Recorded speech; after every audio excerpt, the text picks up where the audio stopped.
Here we're asked to do a lot of different things, but we're starting with graphing, and then we'll talk about the domain, range, and end behavior afterwards.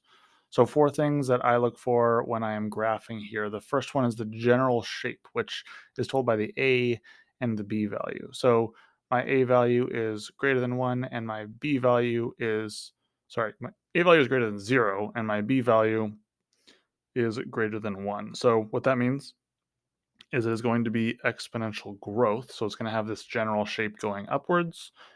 And my horizontal asymptote is usually the second thing I look at, which is told by my k value here of positive 1.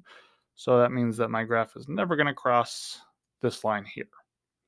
Next, I can find my two reference points, which are given by these values right here. So my h value is positive 2, and my a plus k, so my a value is 1/3, my k value is 1, so I get 1 and 1/3 for my y value. So that's my first reference point. I'll plot that to 1 and 1/3 right about there. My second reference point is 1 plus h, so I get 3.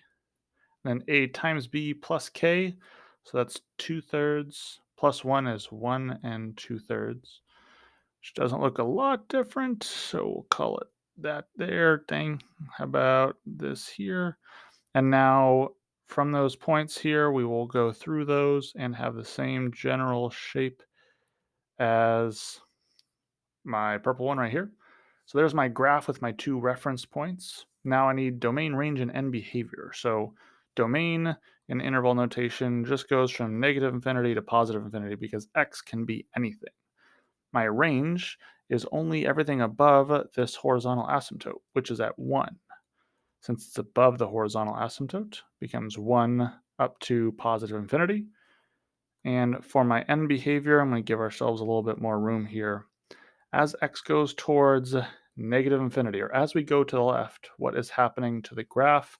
Well, is getting closer and closer and closer to this horizontal asymptote. So y is going towards 1. But as x goes towards positive infinity, or as we go to the right on this graph, looks like our y value is getting larger and larger and larger. So as x goes towards positive infinity, y also goes towards positive infinity.